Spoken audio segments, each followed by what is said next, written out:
and do an ear tug hello to Jack and Jean Lewis folks. Mom and Dad and I came from a little town called Palmyra, Missouri, which is a little farm town on the other side of the state by Hannibal, about 10 miles north of there, around the Mississippi. And we have family here, so once the family left and Dad's funeral home, which is the family business, that's a story for a little bit later, I think. That had finally been sold after 100 years in the family. Wow. Wow. His father started it, and then Dad, and then my brother after him. I was the oldest boy, but that was not your thing. No, I worked there enough to know. Yeah. So my brother is in Belton, and my sister Nancy is in Waldo in Kansas City. So they had done some scouting around, looking at other places. John Knox Village, I shouldn't even say that. But they looked at a lot of different places, and we got a guest cottage stay for a couple of days here, and so we came up, and they were smart. They were smart. Mom, for instance, they found out she played bridge, or they knew that from my sister. So they set Mom up with a luncheon with a bunch of ladies that played bridge. Smart. Yep. So anyway, that's how we got here. And Mom's brother is here also. So. Funeral home.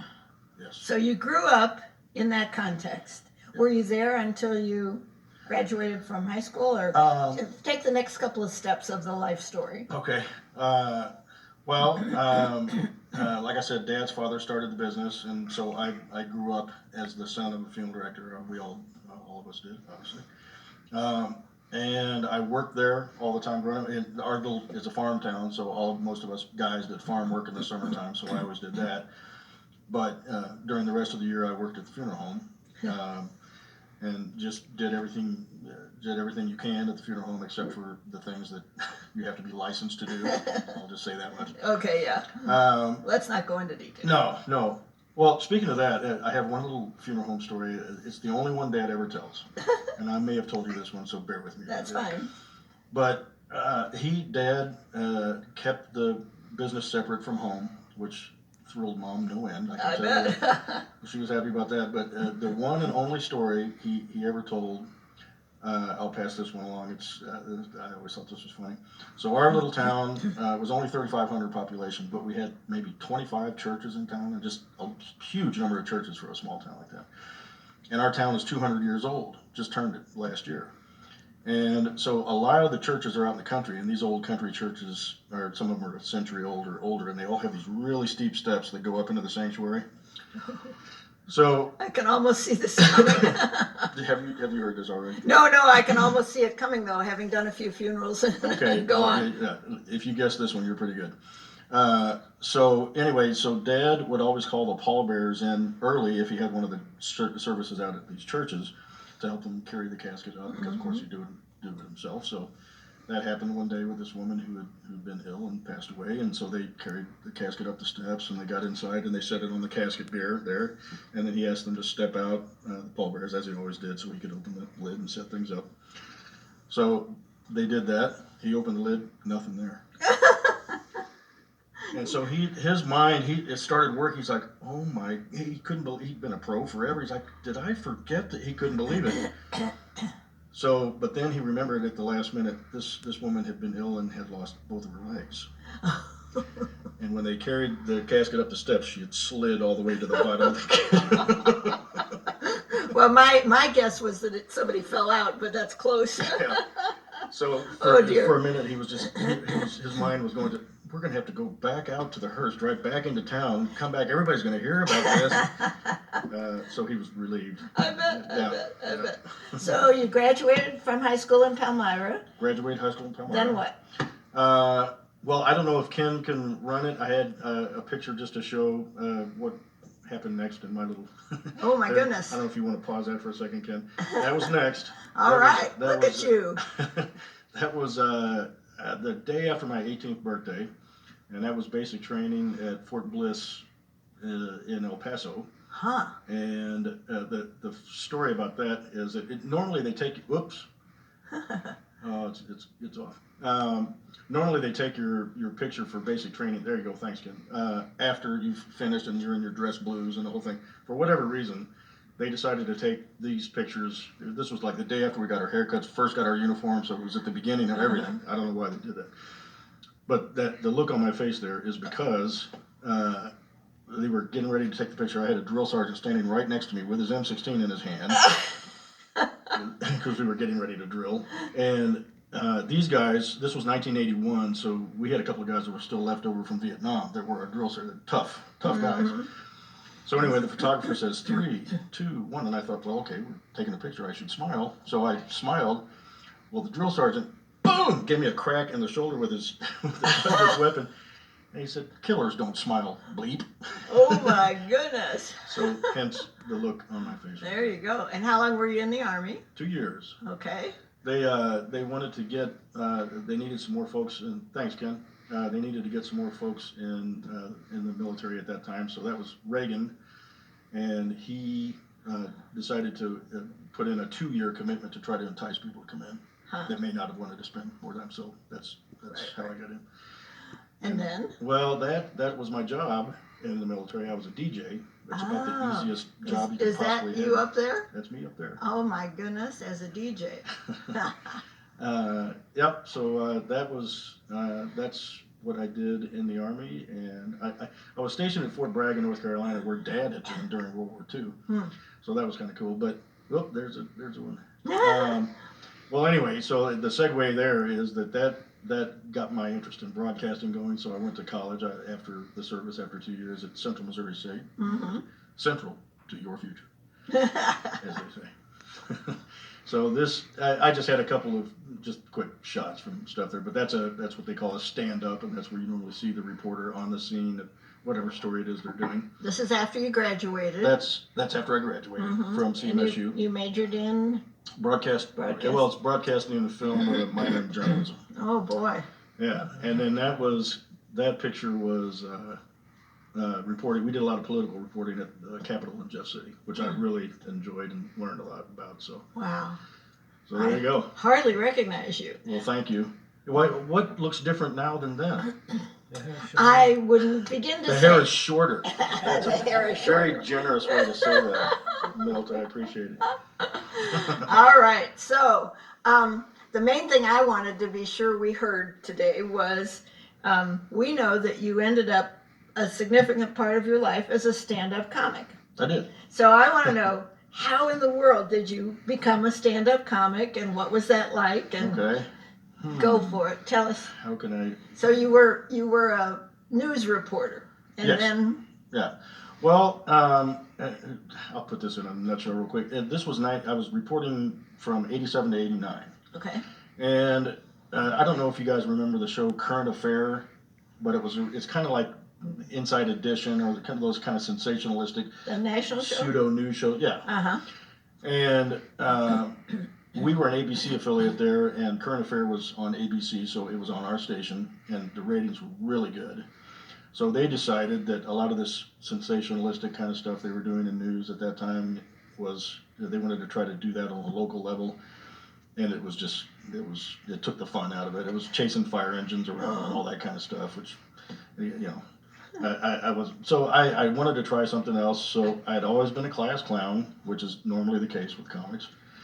And so I decided, just on a lark, that I would go to Chicago and go through training at the Second City, which I don't know if you guys have heard about Second City, but it's where they pluck a lot of talent for Saturday Night Live from. Oh yeah, some big names. Belushi and everybody else was there. Yeah. So my idea, my little fantasy dream, was to somehow get on SNL someday. That was my fantasy dream. So I went up and I went through the Players Workshop, which is a training center that they have there, and I really enjoyed it. But it turned out, just in my particular case, that ensemble work with a lot of people on stage was just not my format. That didn't work very well for me. I'm bipolar, which that's a story for another time. But part of what comes with that sometimes is an inability to really focus, and you're easily distracted and that kind of thing. So it was too many things coming at me at the same time, so it just didn't work. But one of the instructors said he liked the writing that I was doing, but he thought it might be better geared for stand-up, which I had never considered. I never thought of doing stand-up. I wasn't planning on doing that. So I said, no. I don't think so. Well, I dare you. Okay. Well, that did it. Yeah, you were a young guy, dare. Yeah.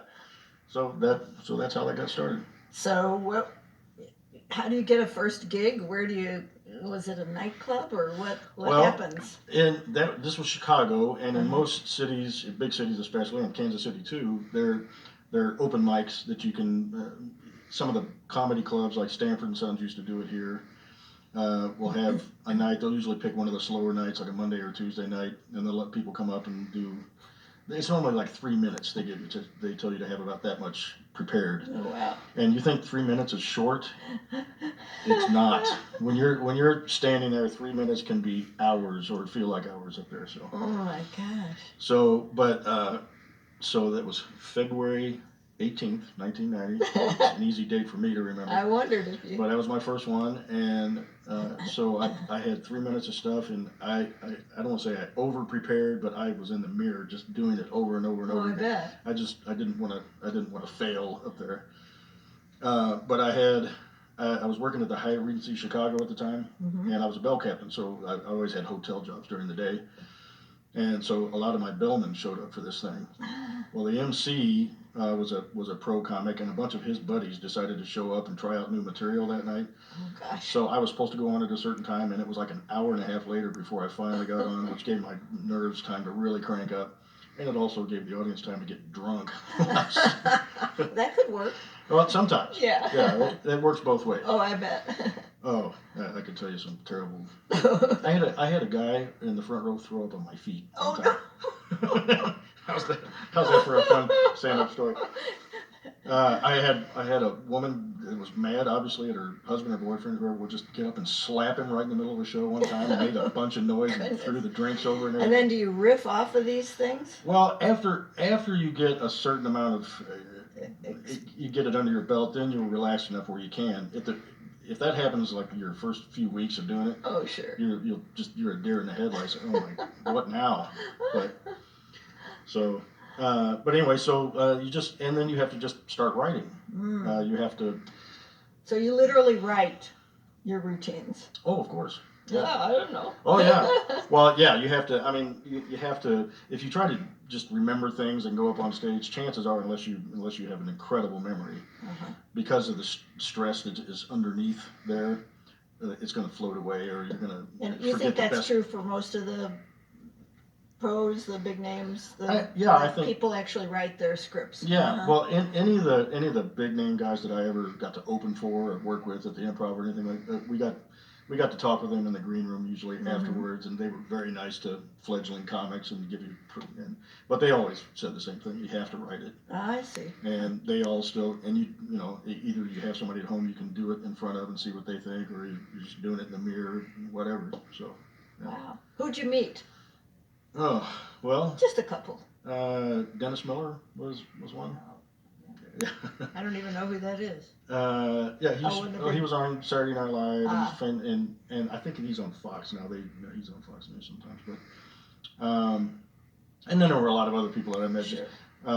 Valerie Harper was somebody I actually got to be friends with. Valerie Harper, which is one of the coolest things in my life. But she had been on the main stage and a member of the troupe at Second City when she was back in the '60s. Oh wow! So she stayed at one of the hotels where I was working, and I got the chance to talk to her. I mentioned that, and as soon as I mentioned Second City and that I had taken classes there, then we just there you go. Yeah, cool. So that was really awesome. Well, you want to tell us about some of your favorite routines, or you want to do something, or did you bring a couple? I brought a couple of things. I don't know if Ken is able to roll it. He's giving me the thumbs up, so I guess he can. Well, there you go. I was there on fucking weird thing. I don't know if you guys have heard about this, but tandem skydiving. Has anybody heard about this out there? Where you jump out of a plane, strapped to somebody you don't even know. I should have known something weird was going to happen. I got stuck with a man, the president, instructor. God, it was terrible. We jumped out. I was like,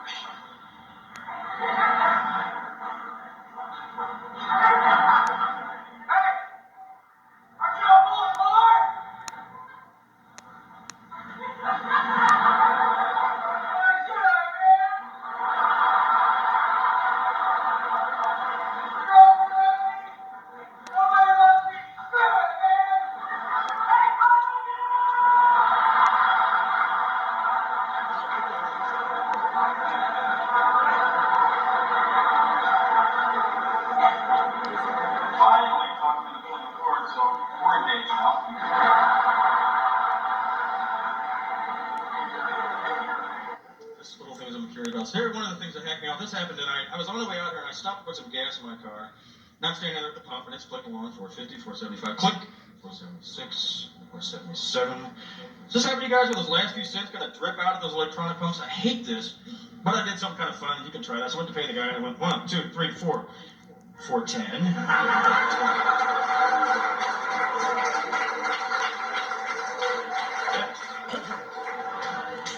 He's one of those conservative, middle-class, hard-working guys, but he's at retirement age now where he just doesn't give anything anymore. I can't get him riled up about anything. And he doesn't care about anything except for, like, rabbits getting into the garden, stuff like that. Sometimes he'll spot him while he's talking to me on the phone. It's like, well, yeah, Scott, I think mutual funds are a really good investment. No, not you. I gotta go. He's out there low crawling through the tomatoes, around the cucumbers. Got on his camouflage fatigues with the little red hat with the flaps on the sides, going, where are you, Wesker? Where you at? Get away from my walkaway. That's the parents. Very conservative. They came to see me do stand-up a couple of weeks ago, which was real exciting for me, and I know it was for them too, because stand-up comedy has always been their dream for me. Yeah, I was gonna say, believe me, that's the funniest damn thing I've said all night, man. It's really good. Taught me something interesting about the American people, and that is that we'll make musical celebrities or heroes out of people, no matter what kind of physical or emotional problems they might have, no matter how bad it is. Michael Jackson's a perfect example because he's become a big star, despite the fact that he has probably the worst, most chronic case of hiccups known to mankind. You may know it's so bad it's got into some of his music, like from Off the Wall, he sings. To think for 2 years she was here.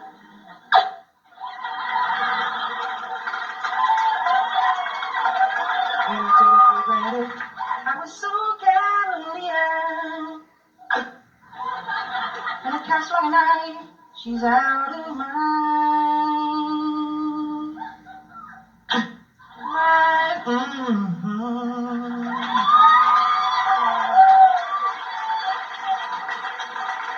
Gratuitous applause, my favorite thing. So, I wonder if he's like this at home. He's like, Tito, pass the salt, please. Stevie Wonder is another one, and I can't make fun of him for the fact that he's blind because that's just not cool. But his problem's a little bit different. I don't know what it's called, but there's the gland in your brain that keeps your equilibrium, keeps you on balance. Well, his is way off, whatever it is. So he sings this kind of like this.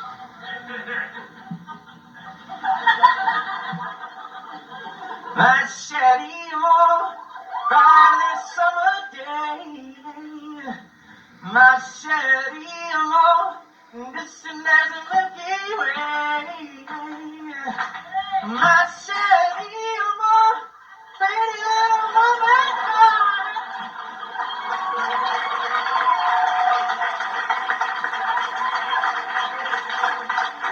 I just thought Stevie should have like 3 microphones on stage. Or a midget. Last but not least, Bill Witherspoon. Like, damn, if I can figure out how some of his stuff gets on the air because he forgets the lyrics right in the middle of the song. Like on Ain't No Sunshine, he's like, ain't no sunshine when she's gone. I know.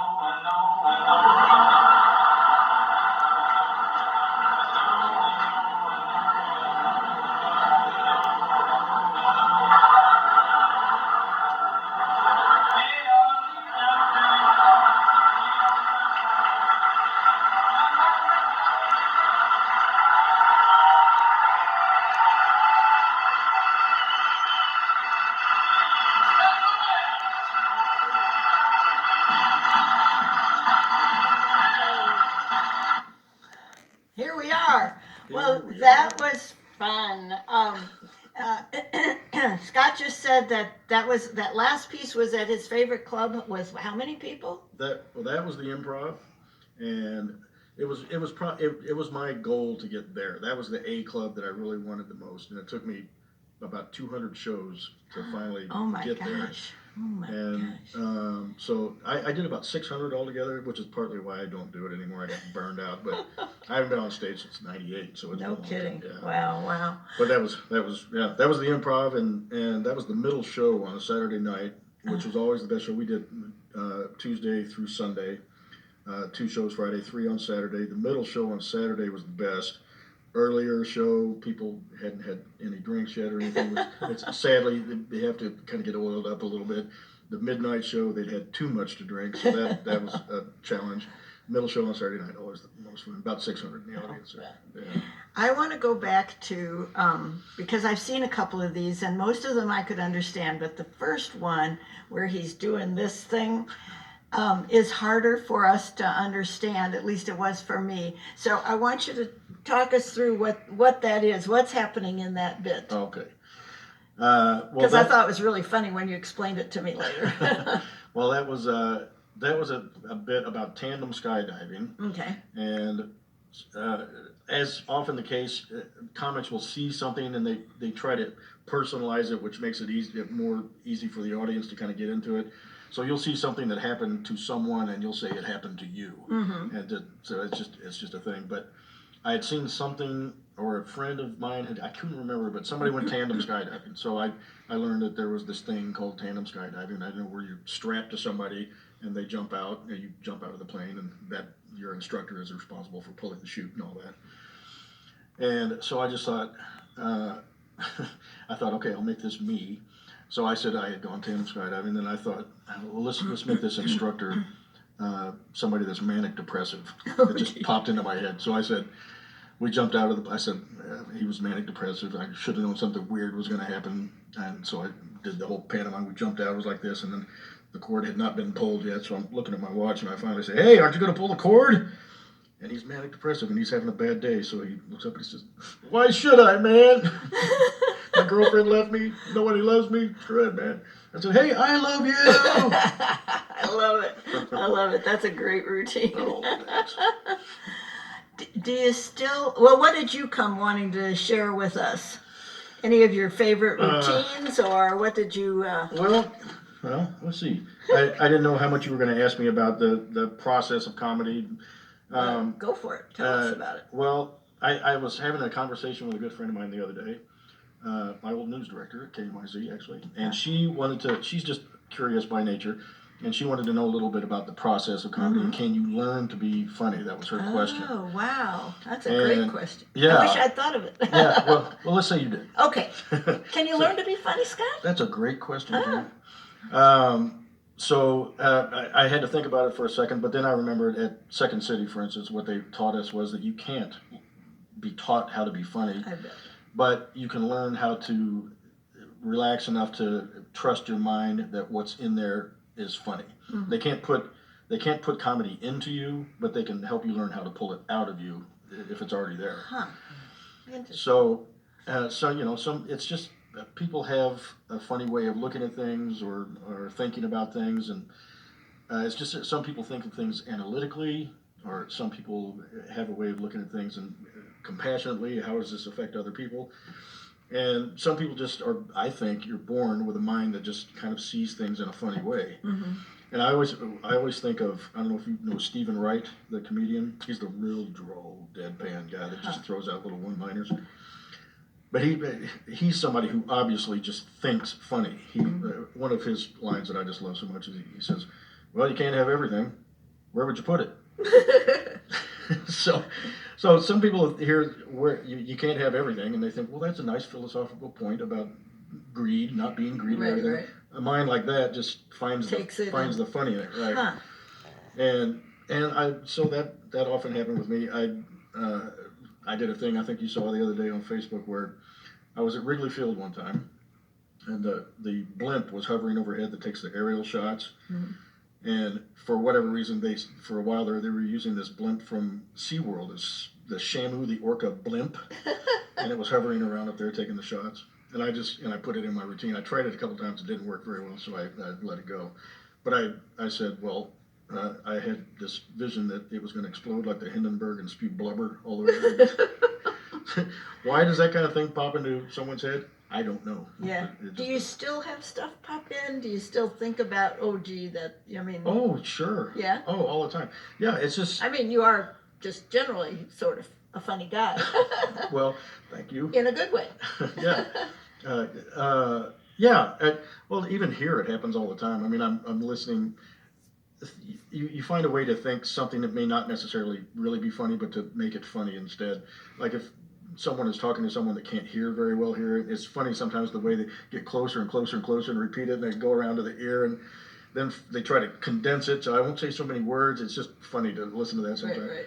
And other little stuff like I used to visit our good friend Kay Mills up on the 3rd floor over there. Rest in peace.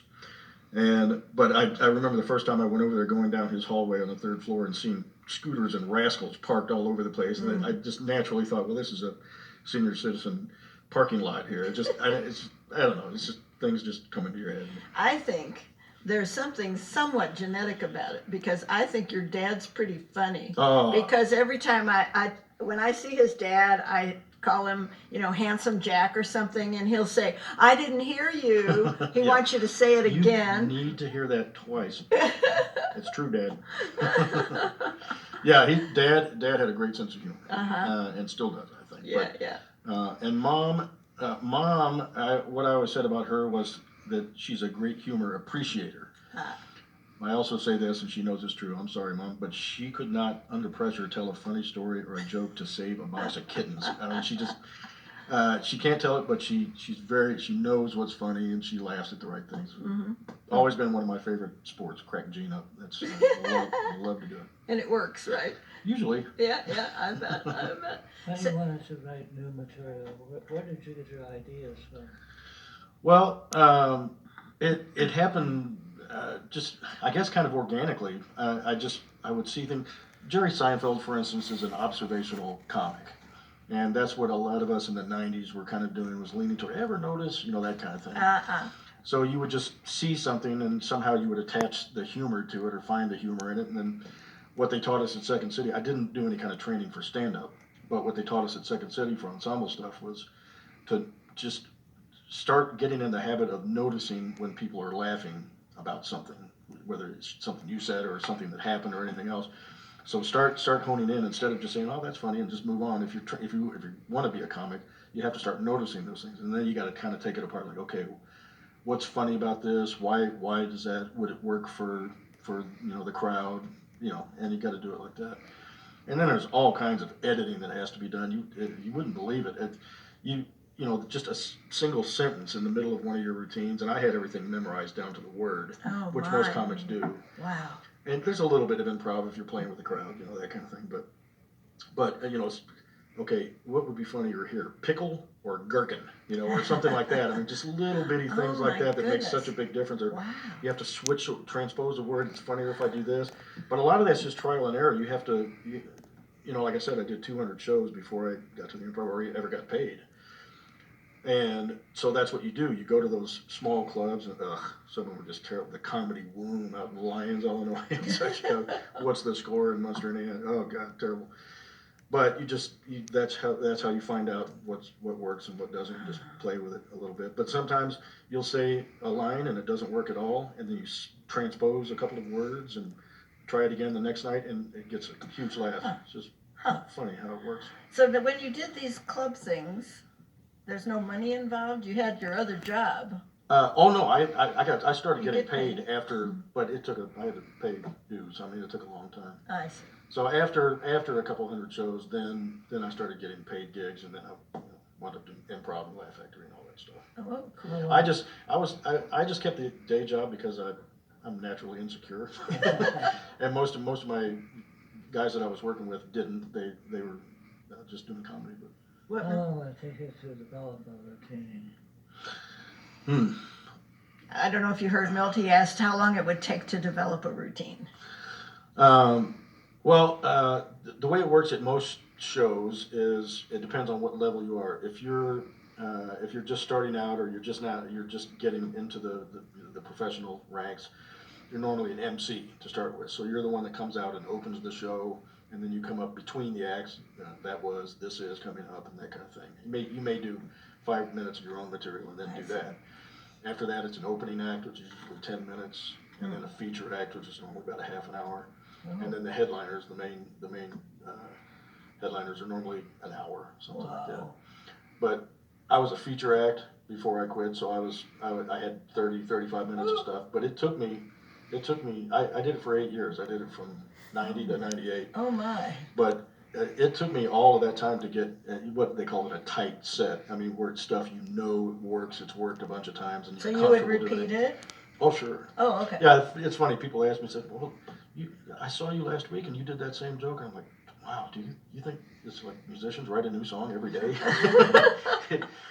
Yeah, it's a lot of stuff you'll hear over and over. Yeah. So, following up on Milt's question, to prepare for half an hour, Yeah. how long do you think that took you? I mean, just, Well, okay, just for instance, that first time that I did it, that I told you about, I did 3 minutes, and that took me 2 weeks to put that together to a point where I felt comfortable enough to oh, wow. go on stage and do it in front of a crowd. Wow. But Oh, man. So you would have sort of an assortment of things that you could do, and then you would decide on this night I'm going to do these routines? yeah, well, sometimes you kind of do that on the fly. Like if you're working a club and someone ahead of you, the person that's opening or emceeing, you listen to how their stuff is coming, getting a reaction from the crowd, and if they are doing really clean comedy and it appears that the crowd wants something else, you got to take that in mind, or vice versa. Sometimes. So you did naughty comedy sometimes? I didn't. Well, I didn't. they call It's it. okay. They call it blue comedy. Blue comedy. And most of us were always trained. And in Second City, for instance, if you were on stage with a group, which you always were, it was 2 or 3 or 4 or 5 people sometimes, and we were in an improv, in the middle of an improv, and so everybody was playing a different character in the improv. So a lot of times they would just say, okay, you 5 people are college classmates, you're at a reunion, go. So then the improv is just, you have to start working it. But since profanity was considered too easy, like that's easy comedy, it's, the lowest common denominator kind of thing, they trained us at Second City never ever to do it. Well, you can't on the main stage at Second City anyway, which I thought that was good training. Yeah. But what they would do to punish you if somebody let something slip out like that on stage, they would say freeze, and so all of the whatever position you were in on stage, you had to freeze, and they would come up and take you off the stage.